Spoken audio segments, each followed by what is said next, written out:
In the year 2038, Daniel Mercer thought he had the most boring job in NASA. Every night, while scientists searched for new worlds and engineers designed future spacecraft, Daniel sat alone in a quiet underground archive building outside Houston.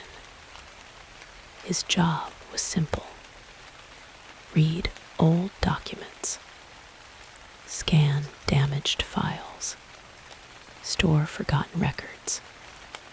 Most nights were painfully ordinary, but on a rainy Thursday evening, everything changed. Daniel was organizing a collection of Apollo-era documents when a small metal box slipped from the back of a shelf. The box hit the floor with a loud clang. Startled, Daniel looked around. Nobody else was there. The archive was empty. He picked up the box. Unlike the others, it carried no barcode, no identification number, no department label. Only 3 faded words were engraved on the lid. Do not catalog. Daniel stared at the words.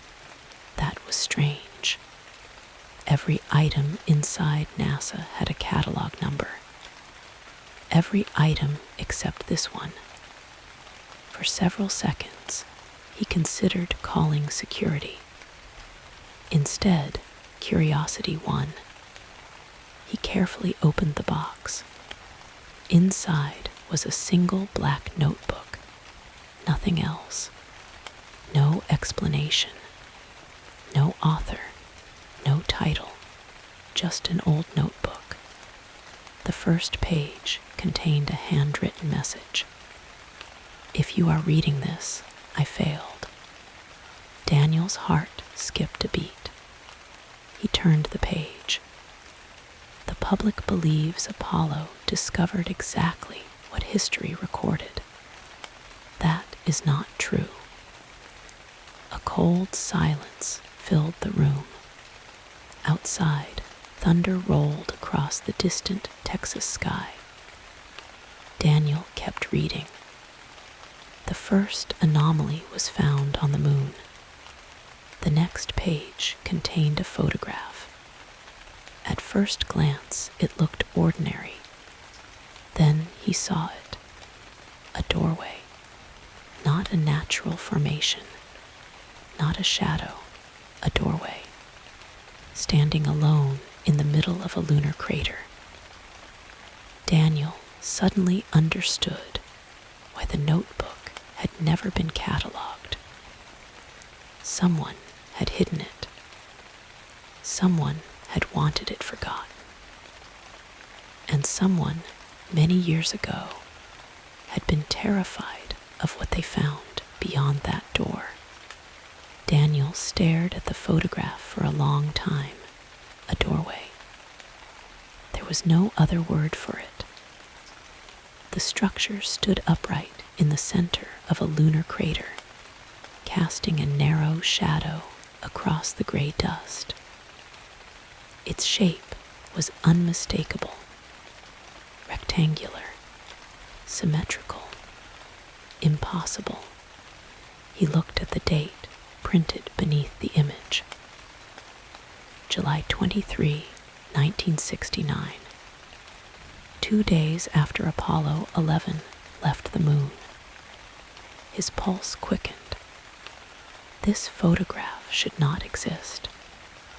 Every image from Apollo missions had been analyzed thousands of times by scientists, historians, journalists, and enthusiasts around the world.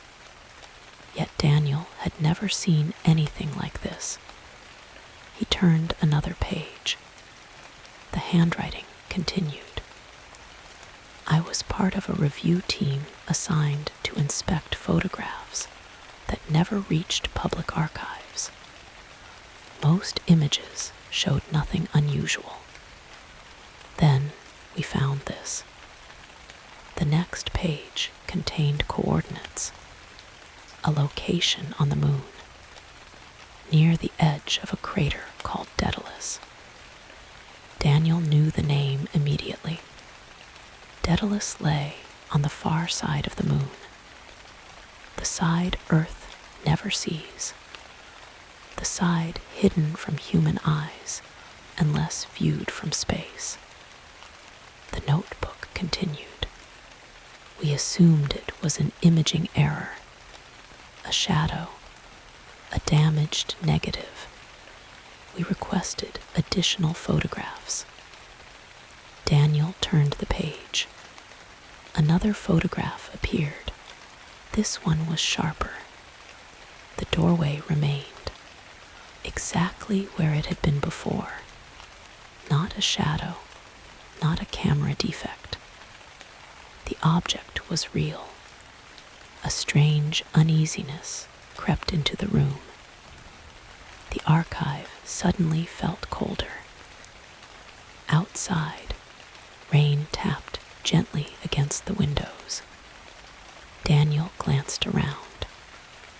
Rows of shelves stretched into darkness.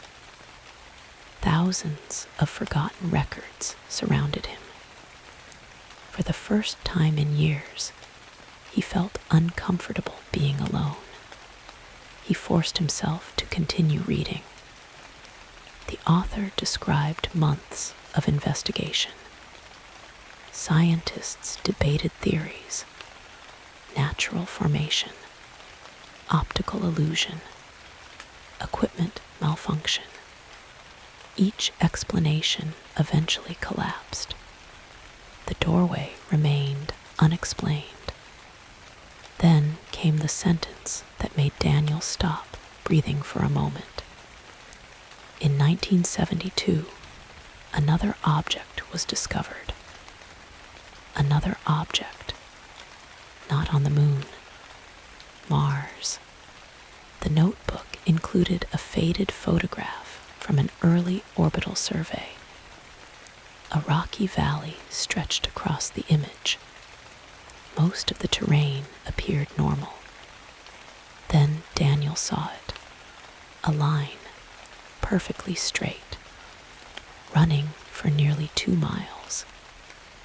Nature rarely created straight lines. Nature almost never created lines that extended for miles. He read on. The handwriting became increasingly frantic as the years passed. More discoveries appeared, each one small, each one easy to dismiss. Yet together they formed a disturbing pattern. The anomalies were appearing everywhere. The moon, Mars, Europa, Titan, even deep space observations.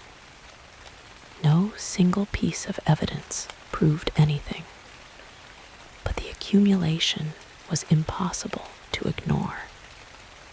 Daniel reached the final pages.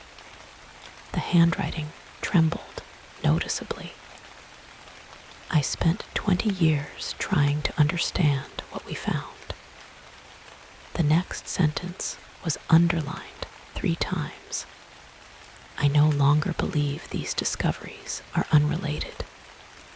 Daniel swallowed. The final page contained only 1 paragraph. I fear we have misunderstood our place in the universe. If this notebook survives, continue where I stopped. Start with Europa. That was all. No signature. No explanation. No conclusion. Just silence. Daniel slowly closed the notebook. The digital clock read 3:41 a.m. He should have gone home hours ago. Instead, he found himself opening NASA's internal archives. Europa. Jupiter's frozen moon. He entered the keyword. thousands of results appeared. Most were ordinary scientific reports. Then one classified file caught his attention. Access restricted, he clicked. To his surprise, the file opened. Apparently, the archive system still recognized his credentials. The report contained images captured by a deep space probe decades earlier. Europa filled the screen. Its frozen surface looked beautiful, an endless world of cracked ice illuminated by distant sunlight. Daniel studied the images carefully. At first, he noticed nothing unusual. Then he found a marked section. A red circle highlighted one region. He zoomed in. His heartbeat accelerated. Beneath the tangled fractures of ice lay something geometric. A pattern. Hexagonal shapes. Dozens of them, perfectly arranged. The report's conclusion read, "Formation remains unexplained." Nothing more, no follow-up, no further analysis. Just another mystery placed on a shelf and forgotten. Daniel leaned back in his chair. His mind raced. The notebook had mentioned Europa. Now he understood why. A sudden notification appeared on his monitor. New archive match found. Daniel frowned. The system had automatically linked another file. Curious, he opened it. His eyes widened. Voyager 1. The spacecraft currently traveling through interstellar space. The report was old, nearly 60 years old. It concerned an unusual radio transmission detected during the probe's journey. Daniel opened the signal recording. Static filled his headphones. A low hiss, white noise, nothing unusual. Then a pattern emerged. 3 tones. Pause, 3 tones. Pause, 3 tones again, and again, and again. The sequence repeated endlessly. Not random, not natural, intentional. The report included comments from engineers. Most believed the signal originated from equipment interference. Yet one engineer disagreed. His handwritten note remained visible. If generated naturally, it is the most extraordinary coincidence in astrophysical history. Daniel listened again. 3 tones. Pause. 3 tones. Pause. 3 tones. Something about the rhythm felt familiar. He couldn't explain why. The archive building creaked softly around him. Rain continued falling outside. The clock advanced toward 4 in the morning. Yet exhaustion had completely disappeared. The notebook, the moon, Mars, Europa, Voyager, pieces of a puzzle scattered across decades. Daniel opened a blank document and began organizing the evidence. He expected chaos. Instead, a pattern slowly emerged. The discoveries appeared connected by timing. Each anomaly had been detected approximately 12 years apart. The interval repeated again and again. 12 years, 12 years, 12 years. Daniel stared at the dates. Surely it was coincidence. yet the pattern fit perfectly. Then he noticed something else.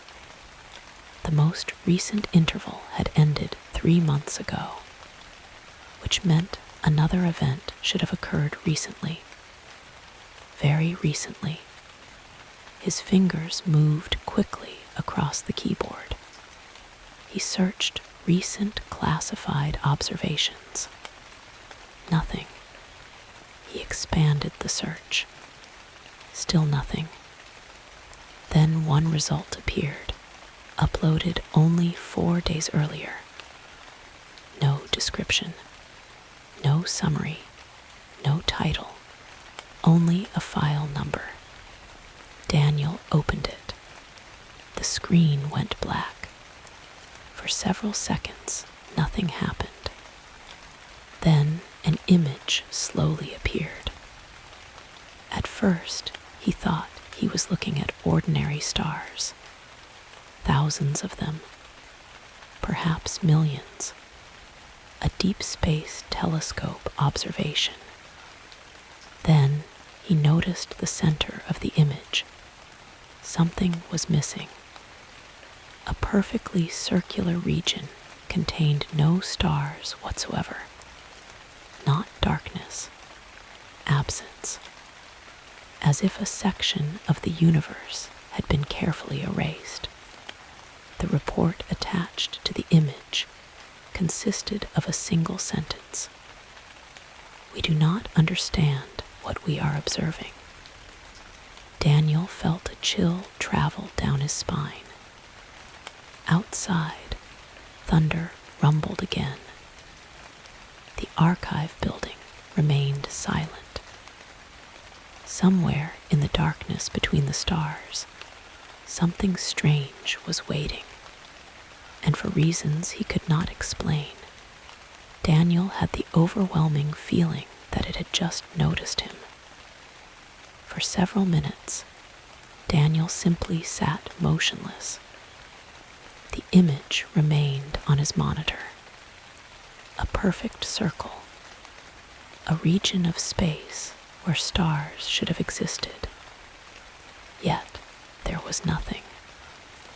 No light, no galaxies, no visible matter, only absence. The report contained no explanation, no theory, no recommendations, just uncertainty. And somehow, that was the most unsettling part. Scientists usually had ideas, even when they were wrong, even when evidence was incomplete. Someone always proposed a theory, but not here, not this time. Daniel opened the metadata attached to the image. The observation had been made using a deep space telescope 3 months earlier. The location lay nearly 600 light years from Earth, far beyond anything humanity could physically reach. He enlarged the image. The circular void remained perfectly smooth, perfectly symmetrical, almost artificial. His eyes drifted back to the notebook. The anonymous author had spent decades tracking anomalies across the solar system. Maybe there was another clue hidden somewhere. He flipped through the pages again. This time, he paid attention to the margins. Tiny notes filled the edges. Dates, coordinates, names. One name appeared repeatedly. Dr. Daniel searched the NASA database. Hundreds of results appeared. Retired astrophysicist, former mission analyst, deep space communications specialist, age 87, status retired, location undisclosed. Daniel clicked her personnel file. Most information had been archived decades earlier. Yet one detail caught his attention. Her name appeared on nearly every project connected to the anomalies. The moon photographs, Mars observations, Voyager signals, Europa imaging, everywhere. It couldn't be coincidence. A small contact record remained attached to the file. Apparently, no one had updated it in years. Daniel hesitated. It was nearly 4 in the morning. Calling an 87-year-old scientist at this hour would be absurd. Yet curiosity won. He the number. The line rang. Once, twice, 3 times. He expected voicemail. Instead, a woman's voice answered immediately. "Who is this?"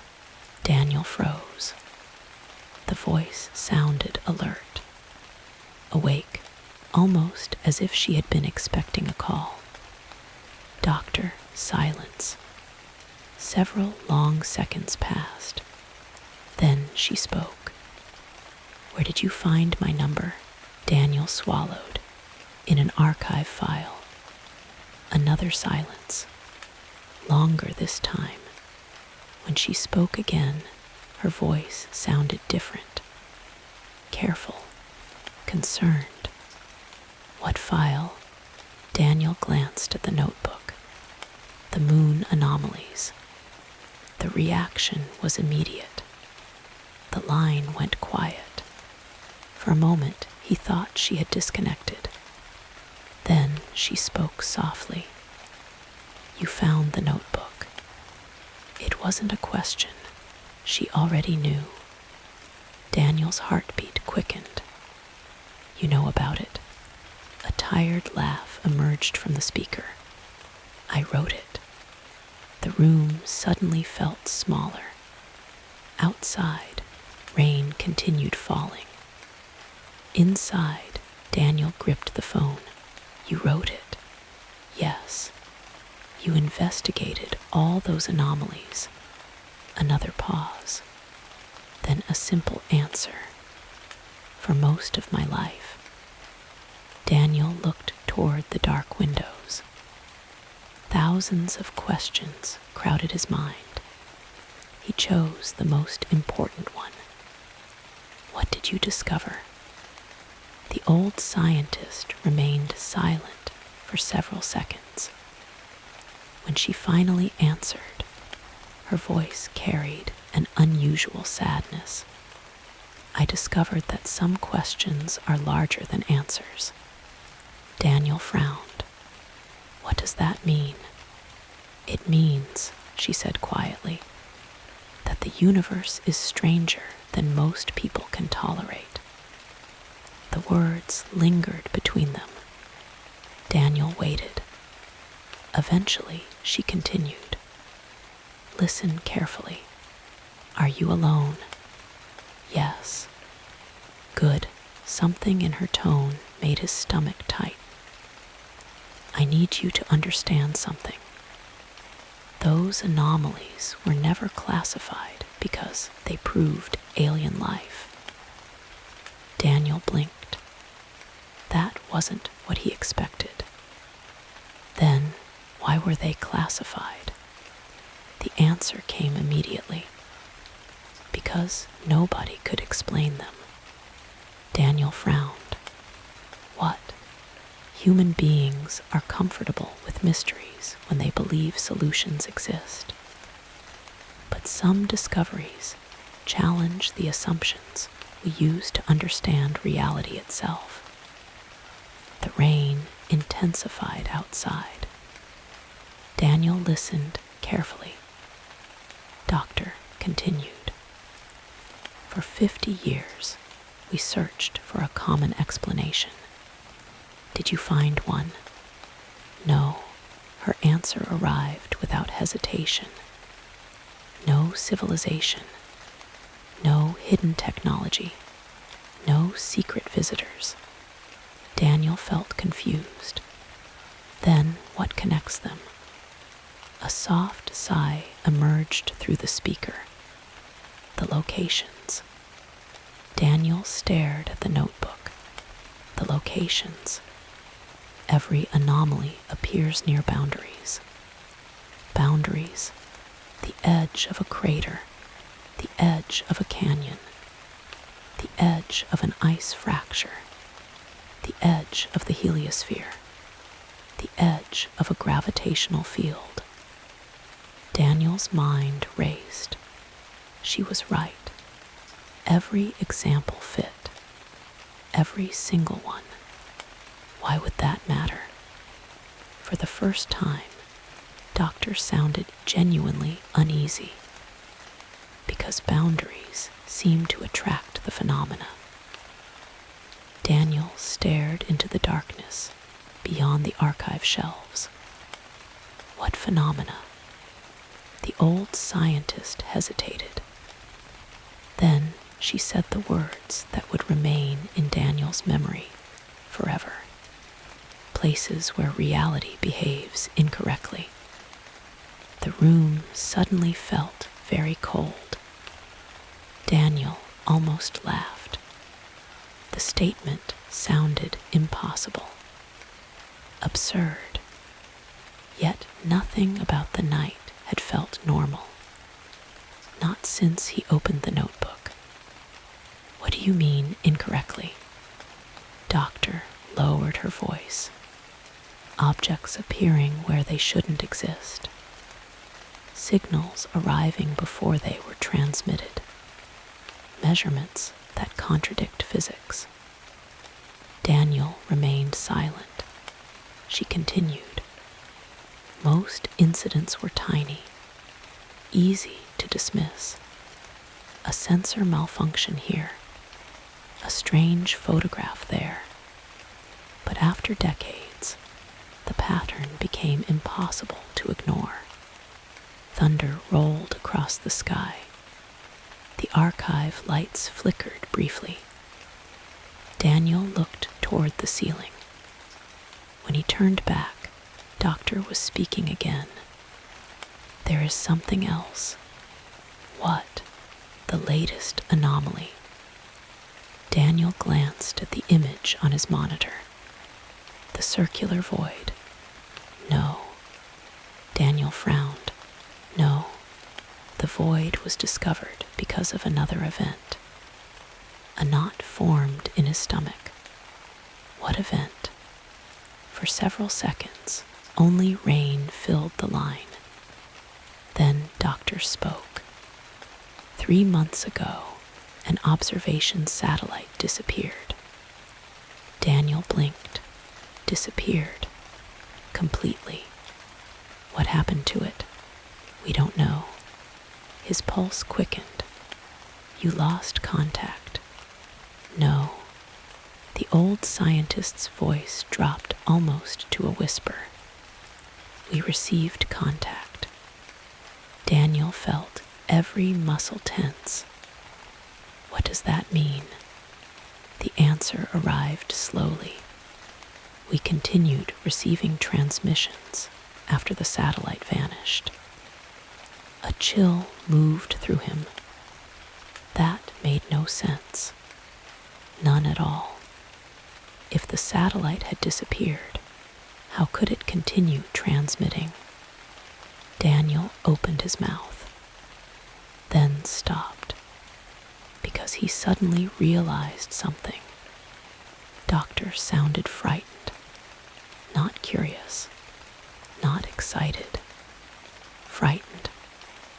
And that terrified him more than anything she had said. What did the transmissions contain? He asked. The old scientist answered immediately. Images. Daniel looked at the monitor. The circular void. No. What then? A deep breath echoed through the phone. When she finally spoke, her voice trembled. Photographs of Earth. Daniel frowned. Earth, yes, from orbit. Another silence. Then came the answer. No. Daniel's heartbeat accelerated. Then from where? The old scientist spoke 4 words. Words that made the archive feel suddenly enormous and empty. From somewhere very far away. The rain hammered against the windows. The lights hummed overhead. And for the first time all night, Daniel felt something he had not yet experienced. Fear. Because whatever mystery he had stumbled into was no longer hiding in old files. It was happening now. And somewhere beyond the stars, something impossible had begun looking back. Daniel barely noticed the rain anymore. His attention remained fixed on the old scientist's voice.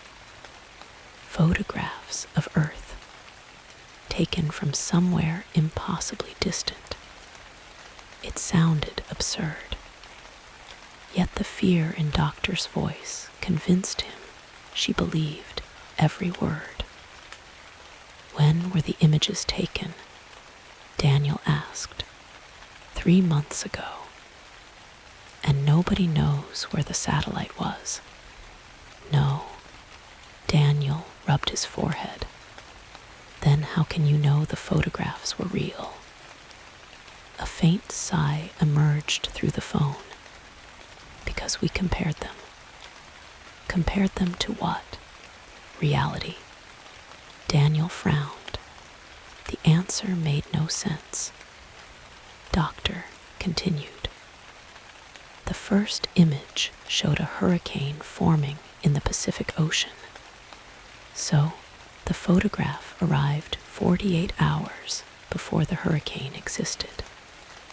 Daniel froze. Outside, lightning briefly illuminated the desert sky. Inside the archive, shadows danced across the shelves. What? The storm appeared exactly where the image predicted. Daniel opened his mouth. No words came. The second image showed a volcanic eruption. His stomach tightened. It happened 6 days later. The third image, Doctor became quiet. When she answered, her voice sounded strained. The third image has not happened yet. A chill crawled up Daniel's spine. What does it show? Silence, then Washington. Daniel stared at the floor. What about Washington? The old scientist hesitated. A blackout. His pulse quickened. A power failure. No, the answer came immediately. Every light. Daniel frowned. What do you mean, every light? The image shows the entire eastern seaboard dark. The room seemed colder than before. Daniel glanced at the glowing monitor beside him. Every civilization depended on electricity. Without it, modern life would stop within hours. Do they know what's causing it? No. Do government agencies know? Some, have they warned anyone?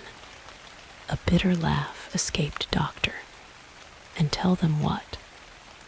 That a vanished satellite sent photographs from nowhere. Daniel couldn't argue. It sounded impossible, because it was impossible. And yet, the notebook existed. The anomalies existed. The strange image of the void existed. The pieces refused to fit together. Yet somehow they formed a picture. A picture he still couldn't see. There's something else, isn't there? Daniel asked. The silence on the other end confirmed it immediately. Yes, I can hear it in your voice. For several seconds, neither spoke. Rain continued tapping against the windows. Finally, Doctor said quietly, "The fourth image." Daniel felt his pulse increase. The fourth image. It arrived 2 weeks ago. What did it show? The scientist inhaled slowly, then answered, "Earth." Daniel frowned again. Yes. What was unusual about it? A long pause followed, then there were no cities. The words hung in the darkness. No cities. Daniel felt his stomach tighten. What do you mean? I mean there were oceans, mountains, forests, clouds. Her voice became softer. But no signs of civilization. Daniel looked toward the monitor. The image of the circular void remained motionless. No buildings. No roads. No lights. Nothing. The archive suddenly felt very quiet. His mind searched desperately for explanations. Simulation, error, fabrication, anything. Yet the old scientist sounded convinced. What did NASA conclude? Doctor laughed softly. NASA concluded nothing. Daniel blinked. What? The project was transferred. Transferred where? I don't know. How can you not know? Because the records vanished. Daniel stared at the shelves surrounding him. Vanished. That word seemed to appear repeatedly tonight. Files vanished. Satellites vanished. Explanations vanished. The universe itself seemed to be hiding something. Suddenly, another thought occurred to him. Doctor. Yes, the notebook. What about it? You left it behind intentionally. Silence. He knew immediately he was right. The old scientist finally answered. Yes. Why? Because I knew eventually someone would find it. Daniel looked down at the worn pages. You were waiting. Not for someone. For what? The answer arrived almost as a whisper. The next anomaly. Thunder rolled again. Daniel felt a knot forming in his chest. Why? Doctor's voice became distant, almost reflective. Because every cycle grows stronger. Daniel sat upright. What cycle? The 12-year pattern. The one he had discovered earlier. Moon, Mars, Europa, Voyager, the intervals, the repetition. His pulse accelerated. What happens every 12 years? The old scientist answered carefully. We don't know. Then, how do you know it's important?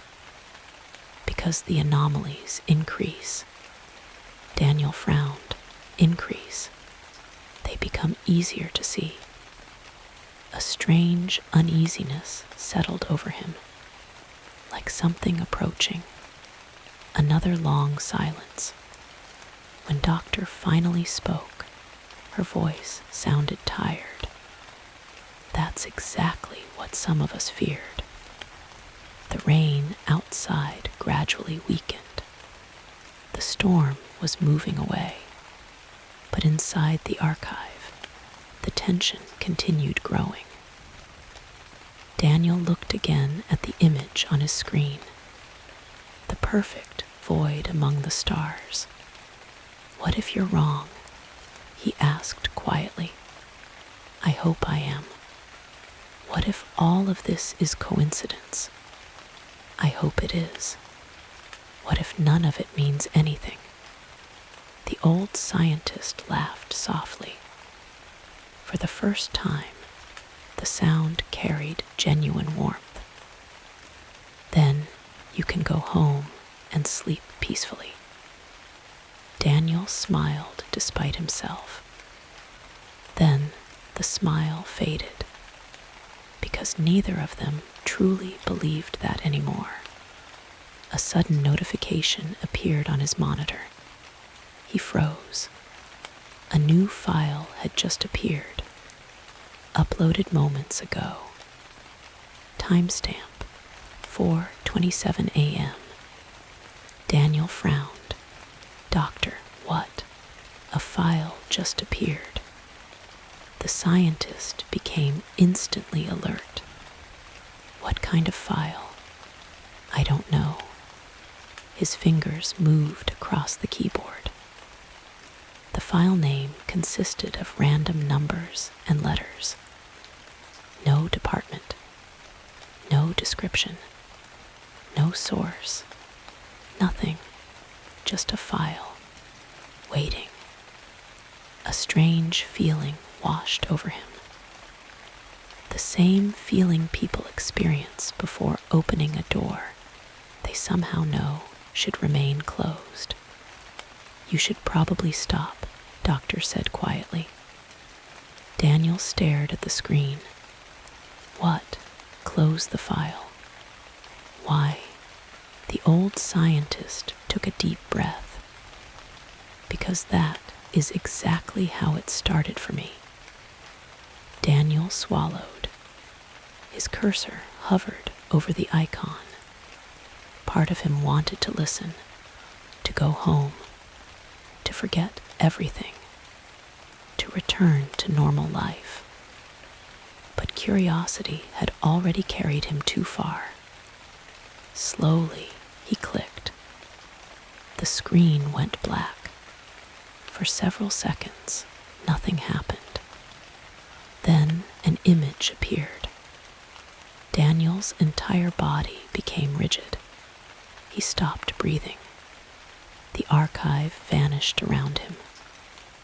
The rain, the shelves, the clock, everything disappeared.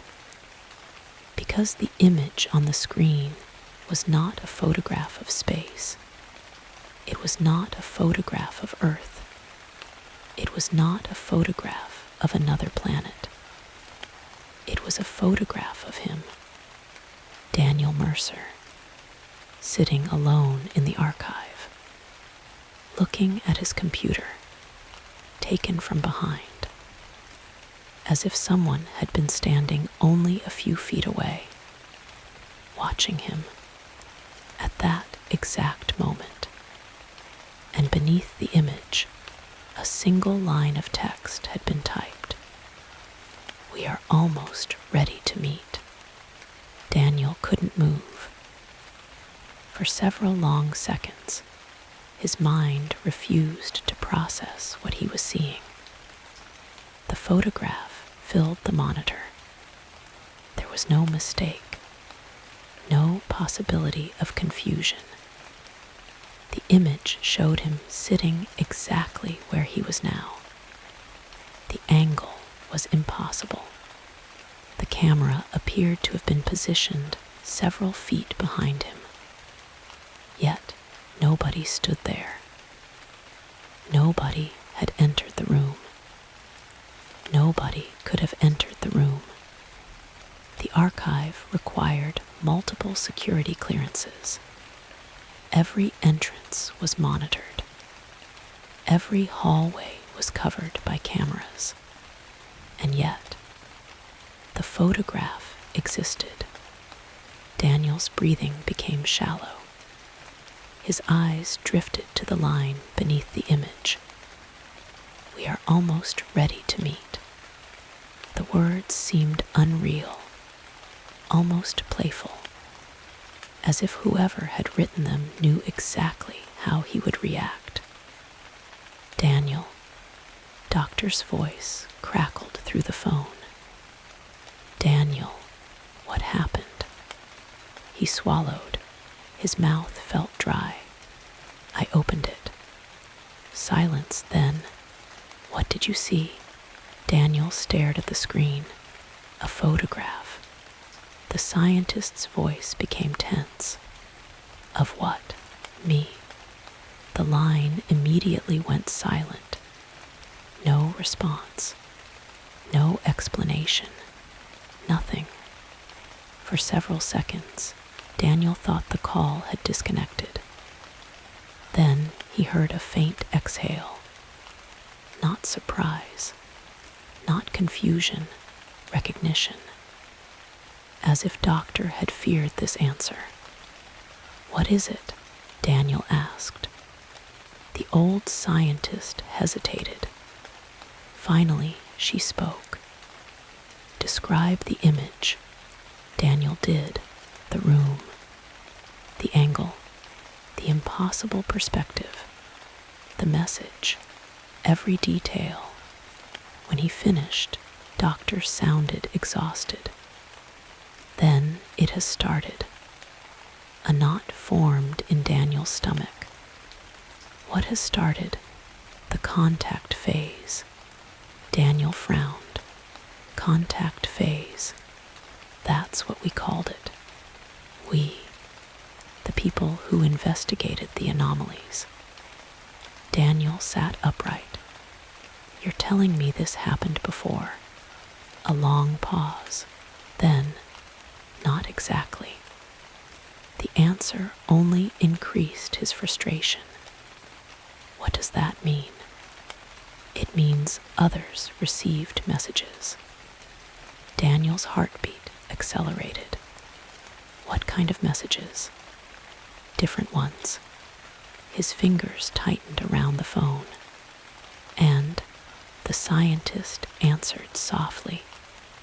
They all disappeared. The room suddenly felt colder. Daniel stared into the darkness between the shelves. "What do you mean disappeared?" "No one knows." His pulse quickened. "What happened to them?"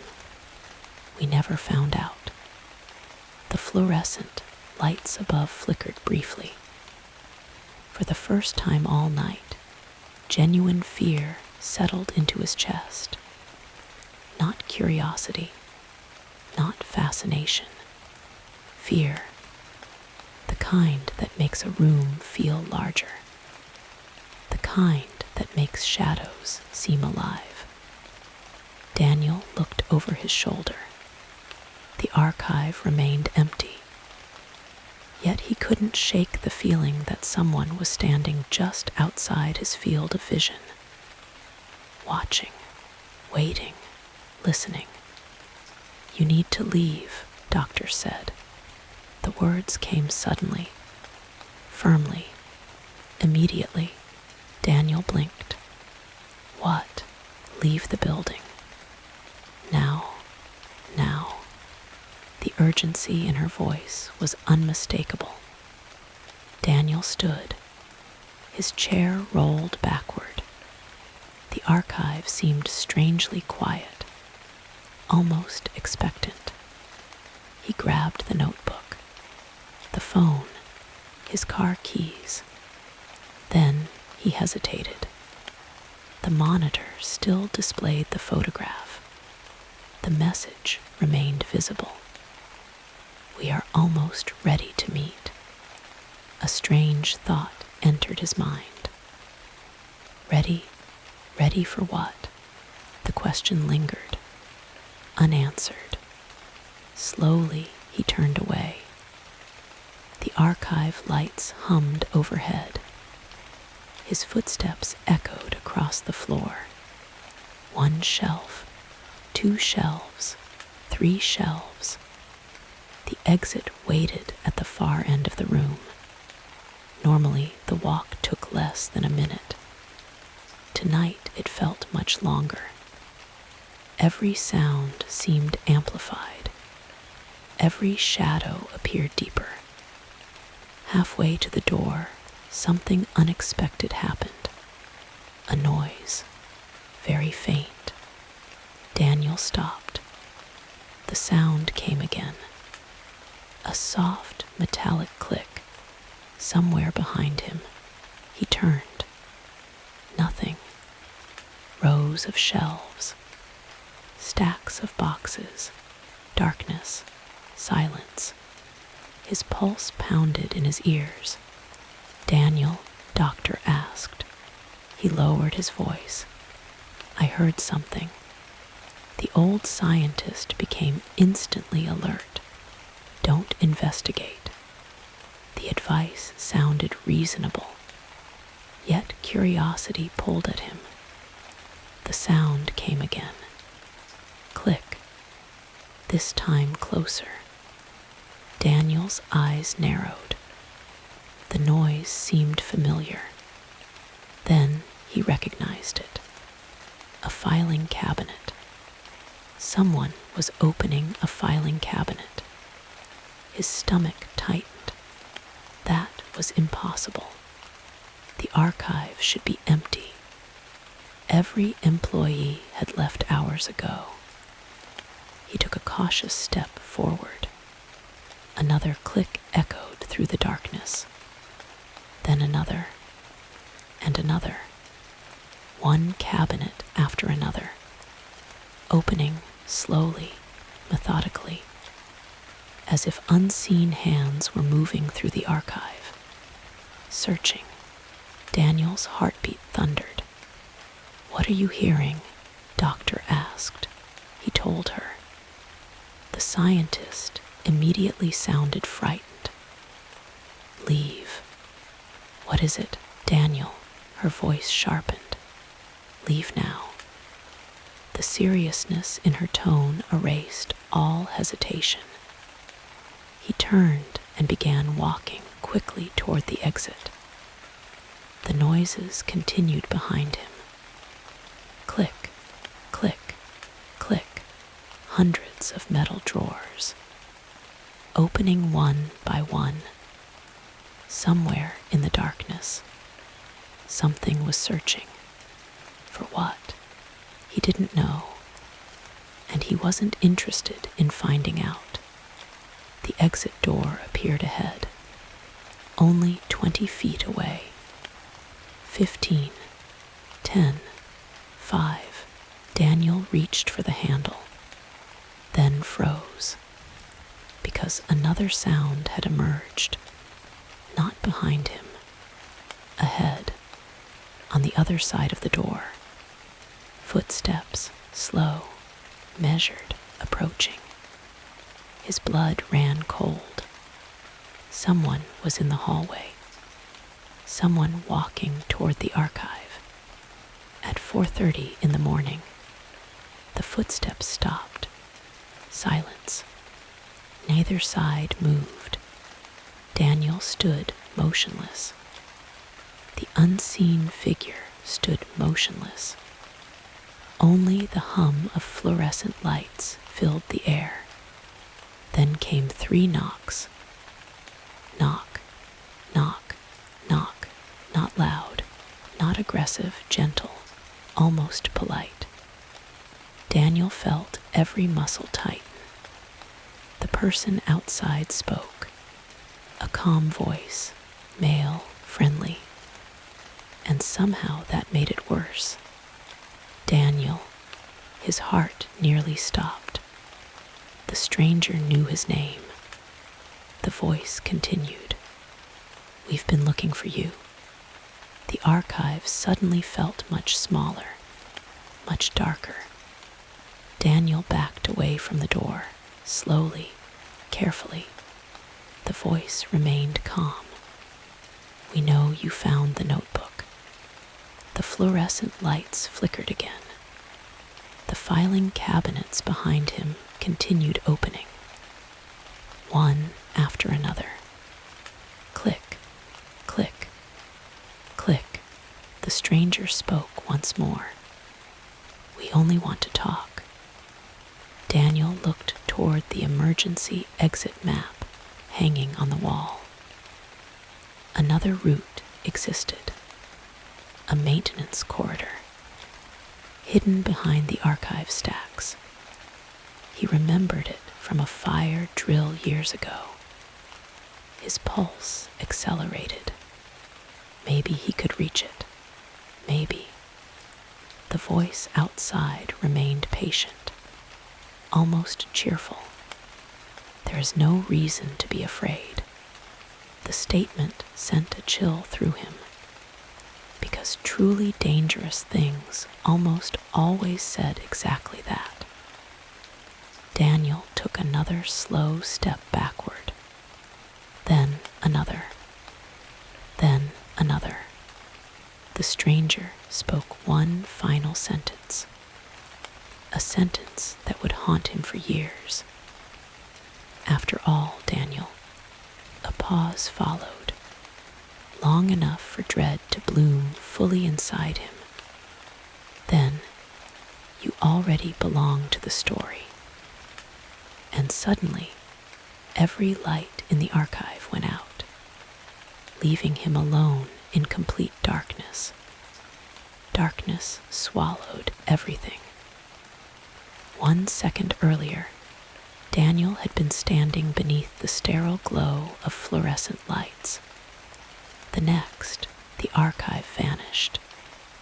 No shelves, no aisles, no exit signs. Nothing. Only darkness. For a moment, he couldn't even breathe. The sudden absence of light felt unnatural, heavy, almost physical. Somewhere beyond the blackness, metal drawers continued sliding open.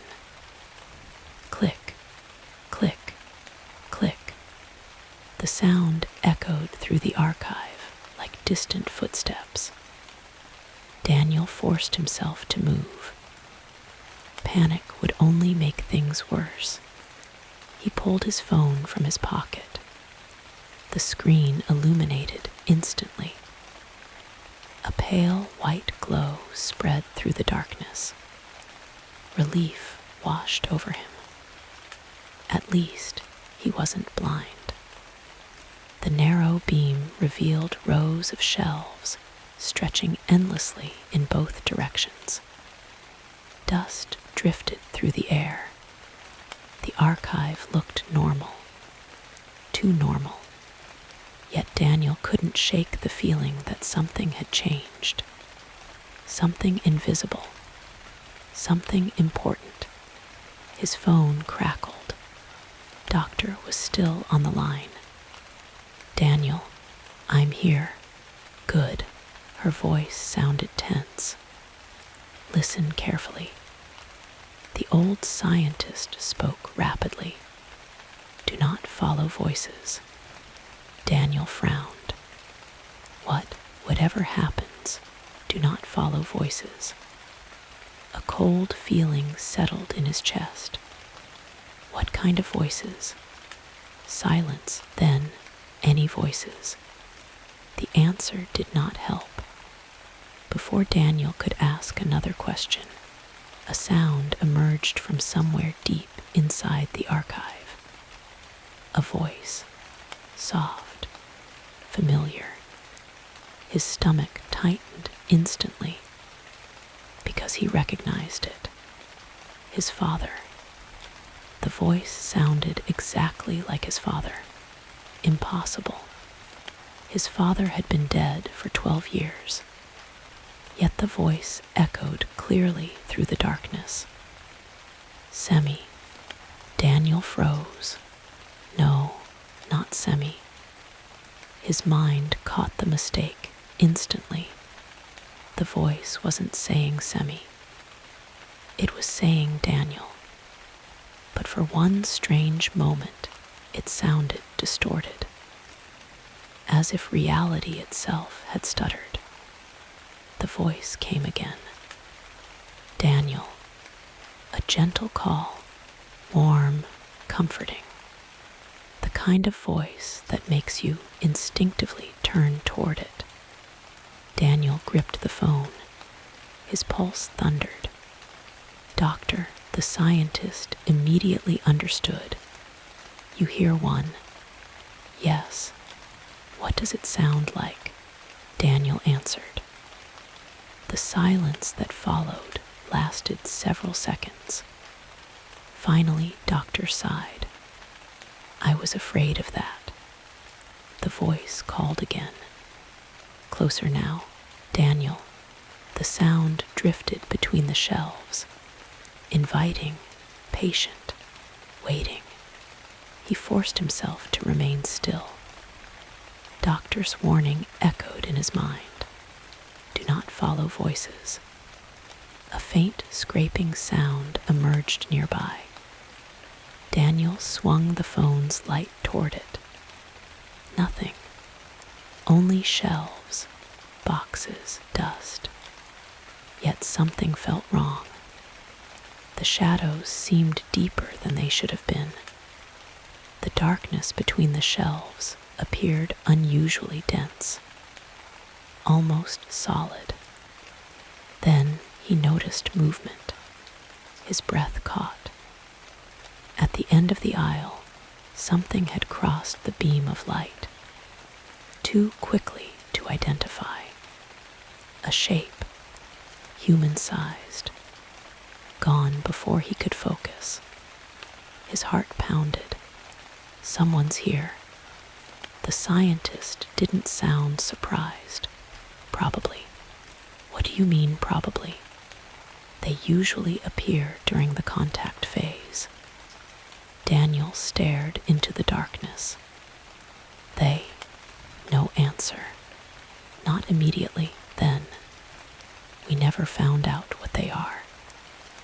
The reply did absolutely nothing to make him feel better. The phone light trembled slightly in his hand. Not because of poor grip, because his hand was shaking. A distant metallic sound echoed through the archive. Not a drawer this time. A door opening somewhere far away. Daniel turned. The sound came again. Slowly. The noise seemed impossibly distant, yet somehow also close, like a dream where distances stop making sense. His stomach tightened. Then something even stranger happened. The temperature changed. Instantly. One moment, the archive felt cool. The next, it felt freezing. Daniel could see his breath. White vapor drifted before his face. Doctor, his voice sounded thin. The room just got cold. The scientist inhaled sharply. How cold? I can see my breath. Silence, then. Leave immediately. Daniel almost laughed. I've been trying. No, her voice sharpened. Run. The urgency startled him. Without another word, he obeyed. He moved quickly through the shelves. The phone light bounced across the archive. Rows of cabinets flashed by. Boxes, documents, labels, dust. His footsteps echoed loudly. Too loudly. As if the building itself were listening. The maintenance corridor should have been nearby. He remembered seeing it years ago. A narrow passage hidden behind the rear archives. He turned another corner, then stopped, because the aisle shouldn't have been there. Daniel blinked. The shelves ahead formed a corridor he had never seen before. Long, straight, endless. His pulse accelerated. That section of the archive didn't exist. He knew the building layout.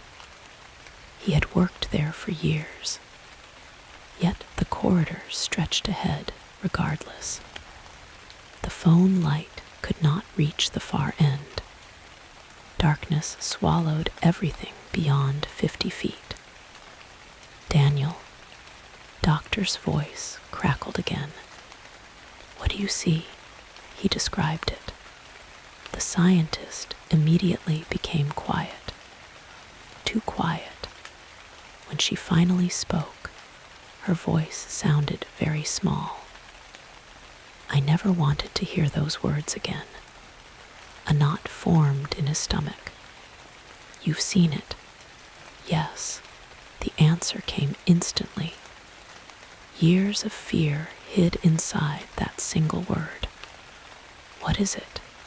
The old scientist hesitated, then answered. We called it the hallway. Daniel frowned.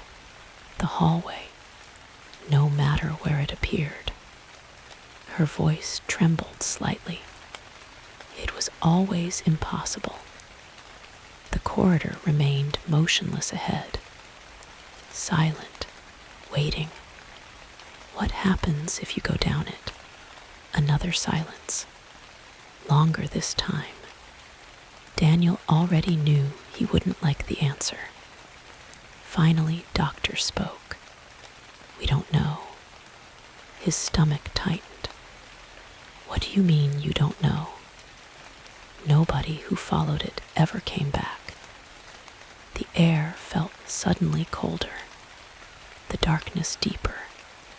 The corridor stretched endlessly before him, patient, inviting, as if it had all the time in the universe. Then Daniel noticed something, a faint light, very far away, at the end of the impossible hallway. A tiny glow, barely visible, like a distant star. His heartbeat quickened. The light slowly grew brighter, not because it was approaching, because something was emerging from it. A silhouette, tall, human-shaped, walking calmly toward him, one step at a time. Daniel's pulse exploded. The figure remained impossibly distant. Yet, with every second, it seemed larger, closer, more real. The phone connection crackled violently. Static filled his ear. Doctor's voice fought through the noise. Daniel, what? The static intensified. The scientist shouted over it. Listen to me.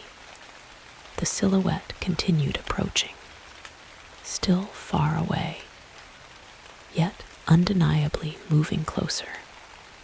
Daniel could now make out shoulders, arms, a head, human, almost. The connection crackled again. Then Doctor screamed 3 words. Words filled with more terror than anything she had said all night. That's not the first one. Daniel froze.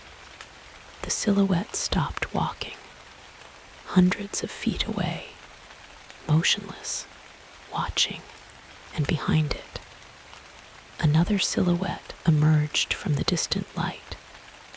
Then another. Then another.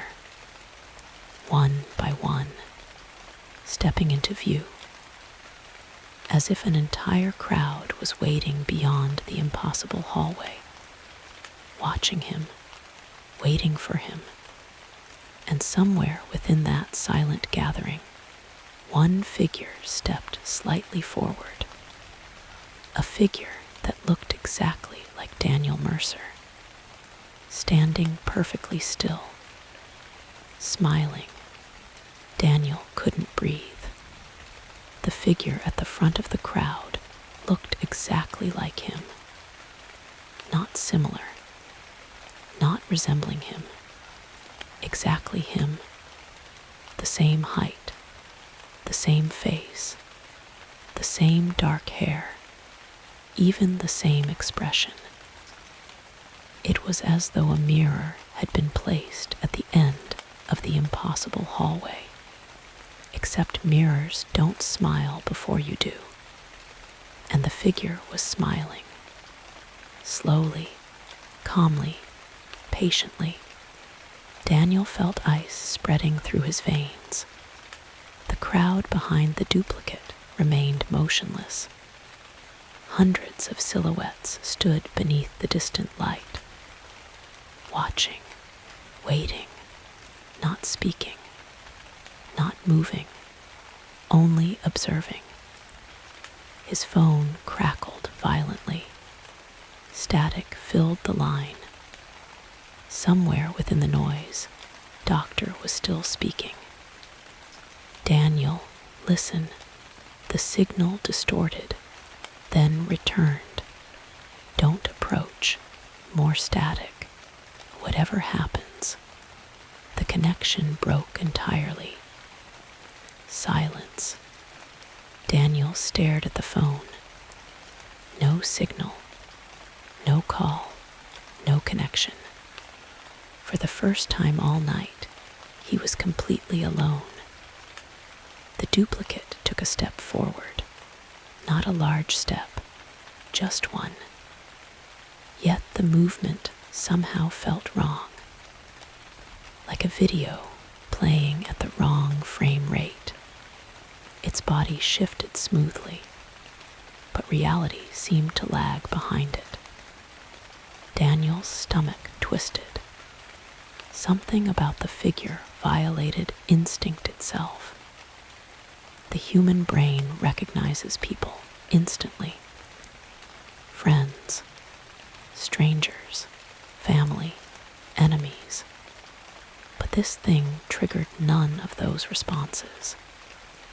Instead, it created a sensation he had never experienced before. A feeling that he was looking at something pretending to be human. The duplicate smiled wider. Then it spoke. Its voice echoed softly down the hallway. Hello, Daniel. The sound was identical to his own voice. Every tone, every inflection, every nuance. His pulse hammered.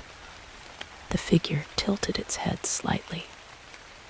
I've been waiting a very long time. Daniel remained frozen. The hallway seemed impossibly quiet. The duplicate spoke again. Much longer than you can imagine. His voice sounded calm, friendly, almost relieved. Daniel finally forced words from his throat. What are you? The smile widened slightly, an expression that somehow made it look less human, not more. The figure answered. The wrong question.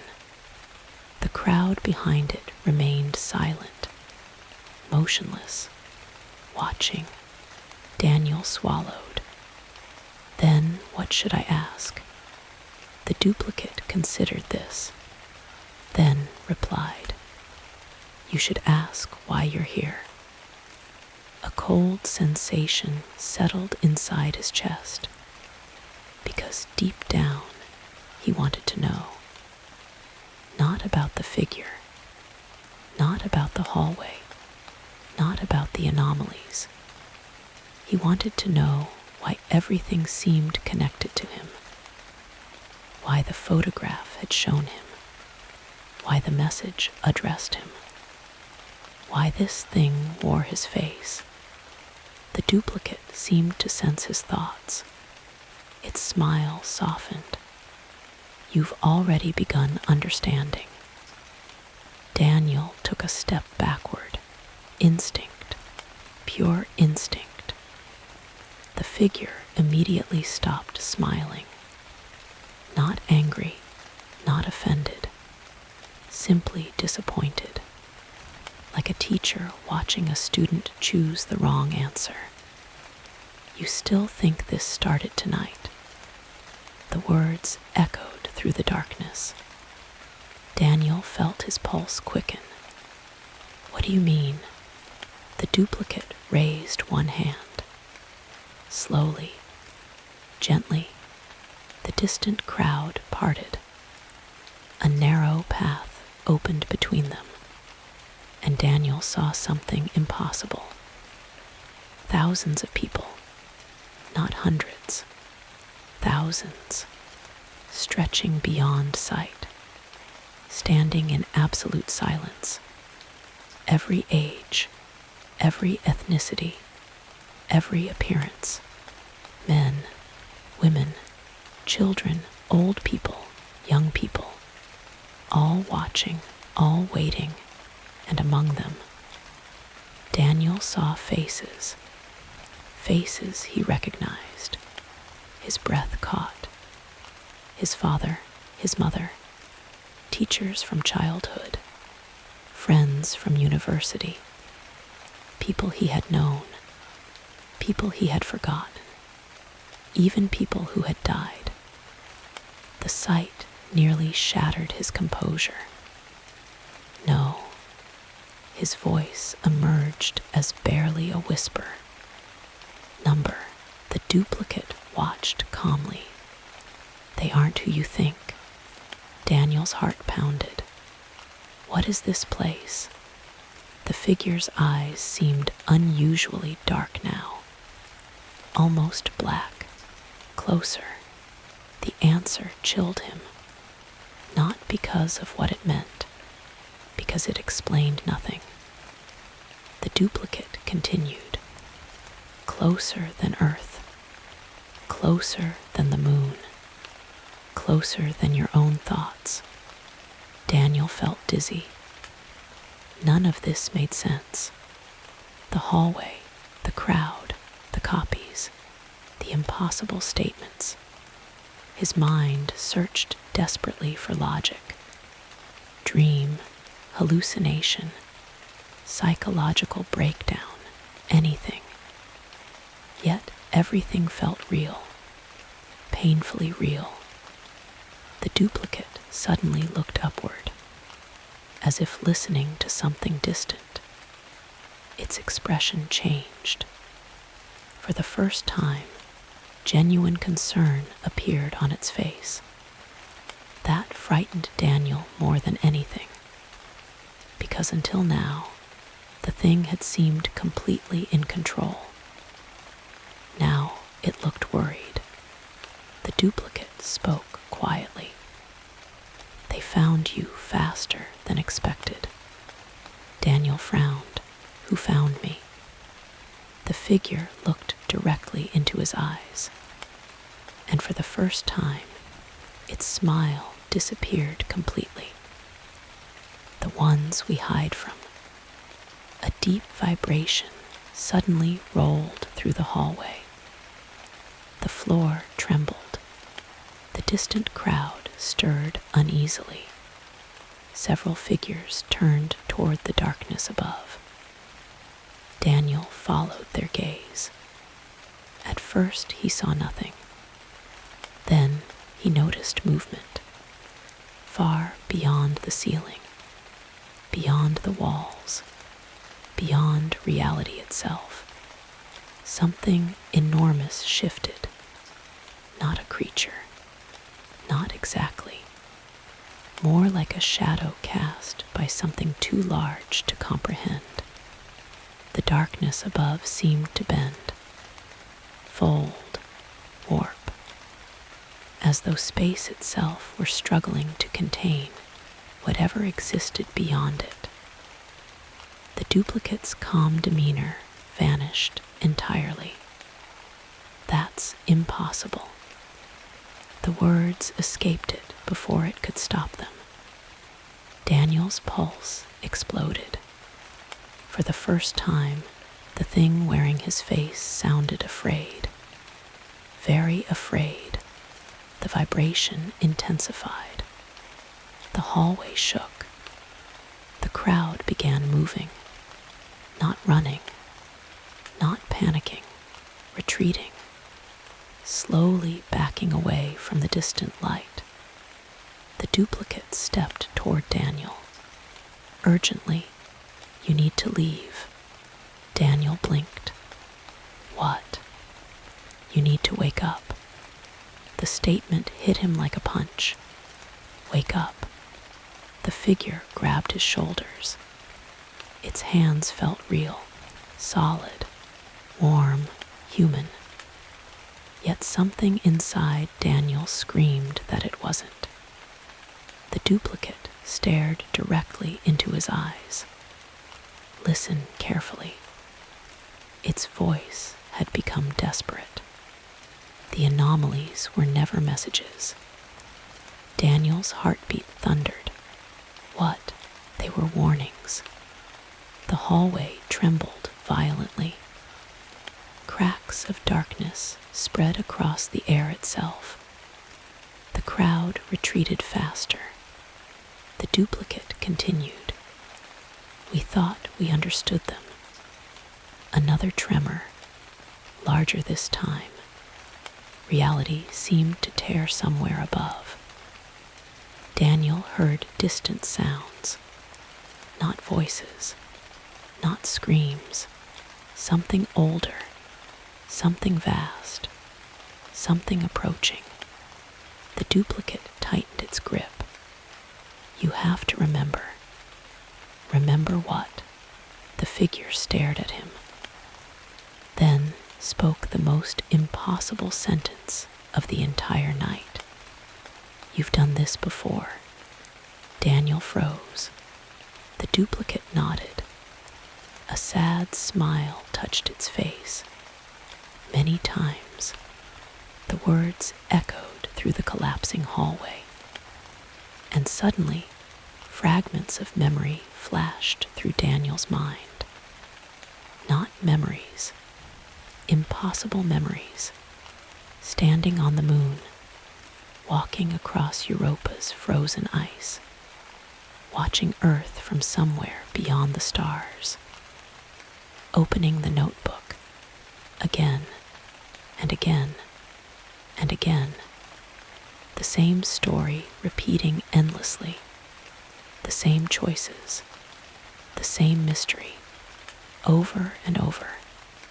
For what felt like an eternity, the hallway shook violently. The darkness above finally split open, and something began looking through, something so vast that Daniel's mind refused to process its shape. The duplicate pushed him backward. Hard. Run. The last thing Daniel saw before falling into darkness was his own face, looking at him with infinite sadness, as if it already knew exactly how the story would end, because it had watched it happen countless times before. And somewhere beyond reality itself, something ancient had finally arrived. Daniel fell, not through space, not through air, through memory. Fragments exploded around him like shattered glass. Millions of moments, millions of lives, millions of versions of himself, each one incomplete, each one ending the same way. He saw himself standing beneath the stars. He saw himself inside a lunar crater. He saw himself walking through ancient forests that no longer existed. He saw cities rising, falling, returning to dust, civilizations appearing like sparks in darkness, then disappearing, again and again and again. The memories rushed past too quickly to understand.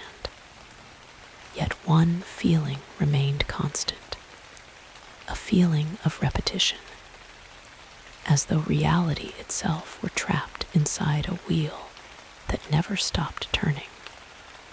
Suddenly, everything went silent. Daniel opened his eyes. He lay on cold concrete. For several seconds, he simply breathed.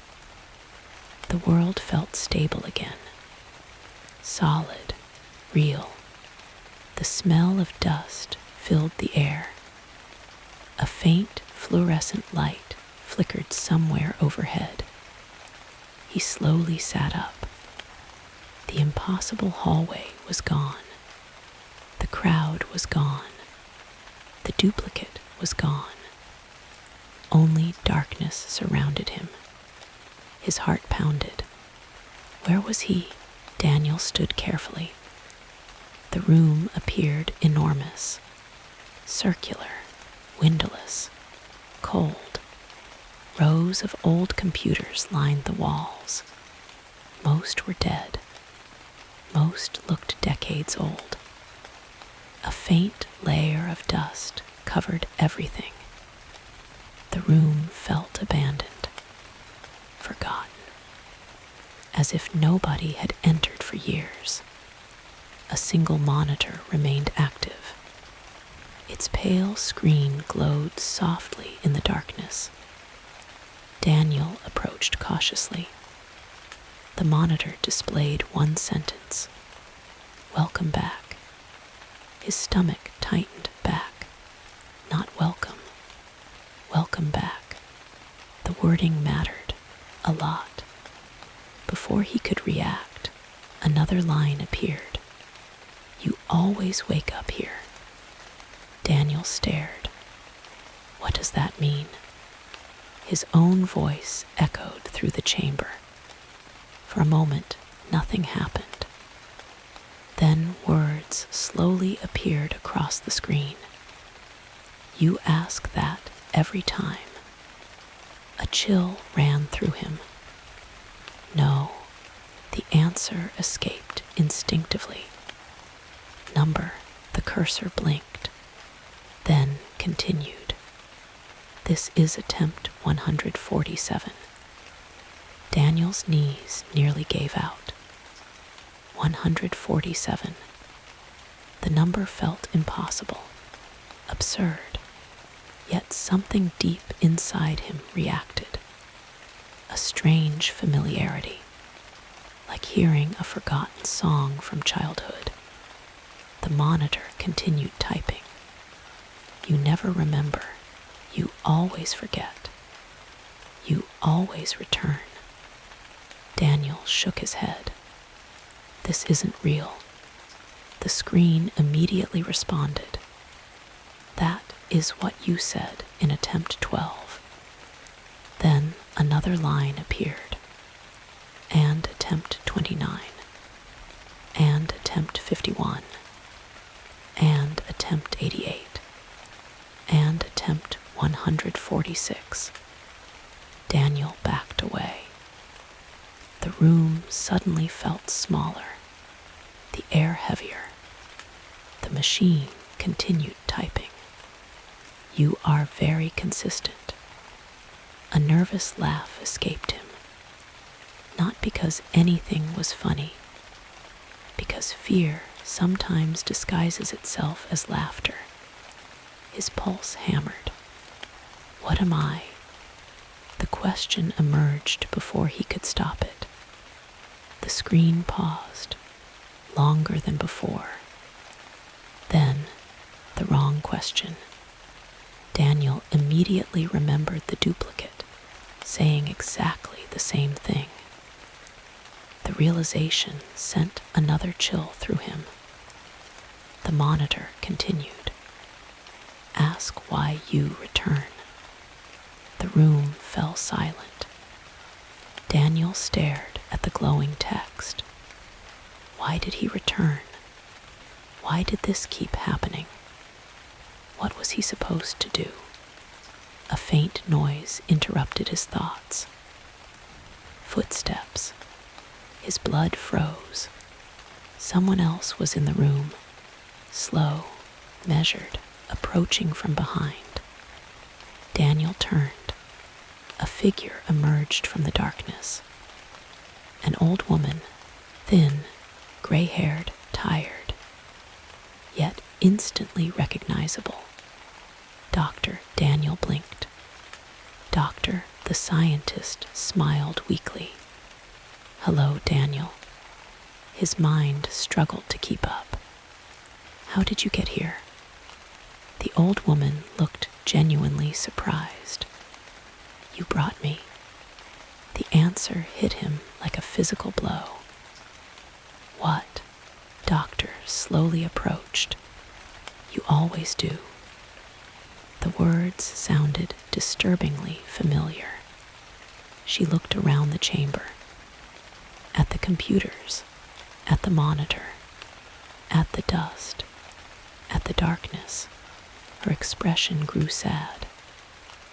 I hoped this place wouldn't still exist. Daniel stared at her. You've been here before. The old scientist laughed softly. A tired laugh. The laugh of someone carrying too many years. Hundreds of times. The room fell silent. Daniel felt dizzy. The number echoed through his thoughts. Hundreds of times. Doctor approached the monitor. The screen immediately changed. Welcome back, Evelyn. The scientist sighed. See, Daniel swallowed. None of this felt possible. Yet the monitor clearly knew her, just as it knew him.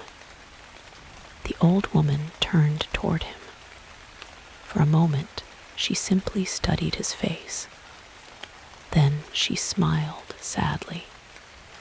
You made it farther this time. His stomach tightened. This time, she nodded. You usually never reach the chamber. The words sent another wave of unease through him. The scientist sat beside one of the ancient terminals, slowly, carefully, as though her body remembered exactly where to go. Daniel watched. Something felt wrong, not dangerous, just strange, like watching somebody return home after decades away. Doctor looked at him. You saw one of them, didn't you? Daniel immediately knew who she meant. The duplicate. His duplicate. The version of himself from the hallway. Yes. The scientist lowered her eyes. Then we're running out of time. A knot formed in his chest. What are they? The old woman remained silent for several seconds. Then she finally answered. They're the ones who stayed. The chamber seemed colder. The ones who stayed where? Her gaze drifted toward the darkness beyond the room, toward something unseen, something distant, something ancient. When reality resets, Daniel froze. The sentence landed heavily. Reality resets, not civilization, not history, reality itself. No, the word escaped automatically. Doctor nodded sadly. I know. She had clearly reacted the same way once. Perhaps many times. The scientist looked toward the monitor. The machine remained silent, watching, waiting, almost listening. Then she turned back to Daniel. There is something you need to understand. Her voice had become serious, very serious. The universe isn't old. Daniel frowned. What? The universe isn't 13 billion years old.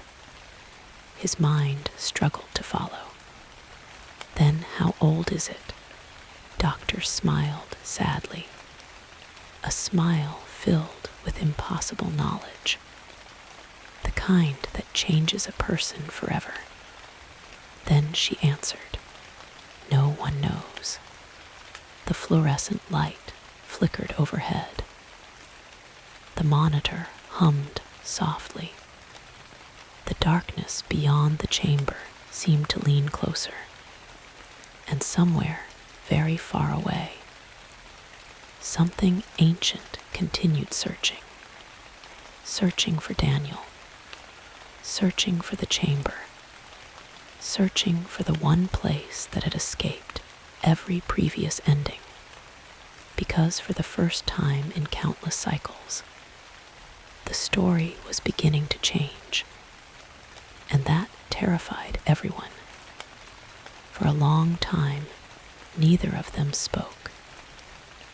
The chamber remained silent, except for the faint hum of ancient machines. Daniel sat across from Doctor, trying to process everything he had learned. Reality resets. The universe repeats. There had been hundreds of cycles, and somehow he was connected to all of them. None of it seemed possible. Yet deep inside, another feeling had begun growing. Recognition, not belief. Recognition, as if some forgotten part of him already knew the truth. The old scientist watched him carefully. Finally, she nodded. "You've started remembering." Daniel looked up. "What does that mean?" Doctor pointed toward the center of the chamber. "Close your eyes." He frowned. "What?" "Just do it." Reluctantly, Daniel obeyed. Darkness filled his vision. At first, he heard only his own breathing. Then something changed. A faint sound emerged, not from the room, from somewhere much deeper, like distant waves rolling across an unseen ocean. Slow, gentle, endless. The sound grew stronger, and with it came images. A beach beneath unfamiliar stars. Massive silver towers stretching into the clouds. Children laughing beside a glowing river. A city, not Earth, not Mars, somewhere else. Somewhere impossible. The vision lasted only a moment. Then it vanished. Daniel opened his eyes sharply. His heart raced. What was that? Doctor looked unsurprised. A memory. No, he shook his head. I've never seen that place. The scientist gave him a sad smile. Not in this cycle. The room felt colder. Daniel stared at her. The implications were terrifying. You mean? She nodded. Previous lives. The words hung in the air. Daniel wanted to reject them, to dismiss them. Yet the vision had felt real, more real than imagination. He could still remember the scent of the ocean, the warmth of the sunlight, the sound of distant voices. Memories carried details dreams never could. The monitor suddenly flickered. Both turned toward it. New text appeared. Warning. The word blinked repeatedly. Warning. Warning. Warning. Doctor immediately stood. Her expression darkened. What happened? The scientist didn't answer. Instead, she moved quickly toward another terminal. Dust exploded from the keyboard as she activated it. Ancient screens flickered to life around the chamber. One by one. Dozens. Then hundreds. The room glowed with pale light. Daniel stared. Every screen displayed the same image. Space. Deep space. a vast field of stars. At first, he noticed nothing unusual. Then his stomach tightened. The stars were moving, slowly, almost imperceptibly, yet undeniably moving, not orbiting, not drifting, falling, toward a single point. Daniel stepped closer. "What am I looking at?" Doctor spoke quietly. "The reason the cycles exist." The answer sent chills through him. His eyes remained fixed on the screens. Millions of stars appeared to bend inward, toward something hidden beyond visibility, toward something impossibly massive. The scientist typed several commands. The image zoomed outward, further, further, further. Daniel's breath caught. Entire galaxies were moving, not naturally, not according to gravity. Something else was pulling them, something vast, something ancient, something awake. The monitor identified the object. Designation: the hunger. Daniel felt cold. The hunger. The name alone sounded wrong. Primitive, ancient, like a warning carried across countless civilizations. "What is it?" Doctor remained silent for several seconds. When she finally answered, her voice trembled slightly. "No one knows." Daniel stared at the screens. The cosmic structure stretched beyond imagination. It wasn't a creature. It wasn't a machine. It wasn't even an object. It seemed more like a wound, a place where existence itself had been damaged. Stars disappeared near its edges.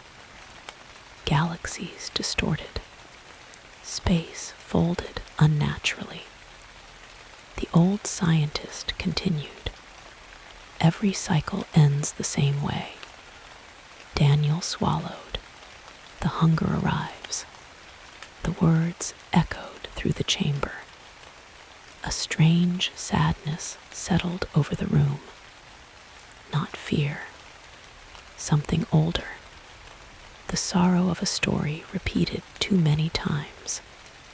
"The universe dies." Doctor nodded slowly. Eventually, Daniel stared at the impossible phenomenon, and then the scientist looked at him. A tired smile touched her face. "Then you begin again." His pulse quickened.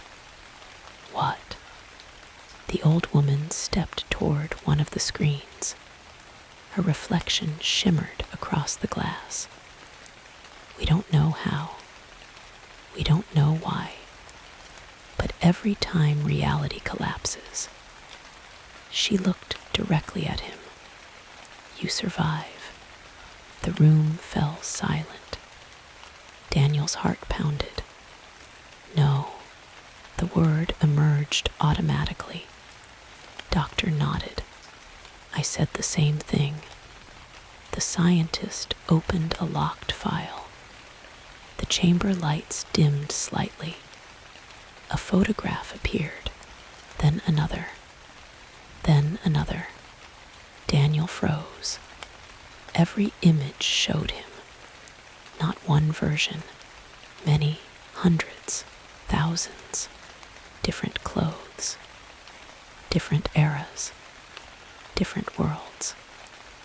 One image showed him standing beneath futuristic towers. Another showed him wearing a military uniform on a red desert world. Another depicted him in ancient robes beside a glowing sea. The faces were unmistakable. Every one was Daniel. The same eyes, the same expression, the same person, across impossible spans of time, across impossible histories. The scientist spoke softly. We followed you through 83 universes. Daniel couldn't breathe. The number felt absurd, yet the evidence covered every screen. Photographs, records, observations. Thousands of years, thousands of lives. The same face appearing again and again, like a thread woven through reality itself. A sudden vibration rolled through the chamber. The screens flickered. The walls trembled. Both froze. Doctor's expression immediately darkened. No, the word escaped her lips. The vibration came again. Stronger. Somewhere far above them, metal groaned. The chamber lights flickered violently. Daniel looked around. What was that? The scientist's face had gone pale, very pale. It found us. His stomach dropped. Another tremor shook the room. Dust rained from the ceiling. The monitors flashed warning messages, one after another. Containment failure. Containment failure. Containment failure.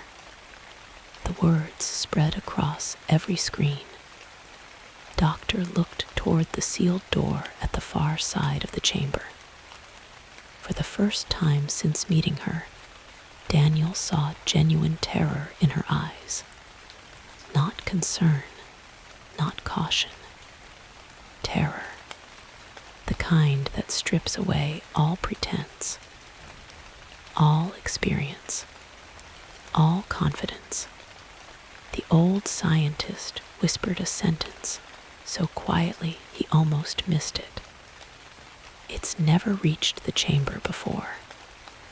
A deep impact echoed somewhere in the darkness. Boom, the floor shook. Another impact followed, closer. Boom. Something enormous was moving through the facility. Not running, walking, patiently, purposefully, as if it knew exactly where they were, and exactly who it had come to find. The chamber lights flickered once more. Then the ancient door at the far end of the room slowly began to open, by itself, and beyond the widening darkness, something was waiting.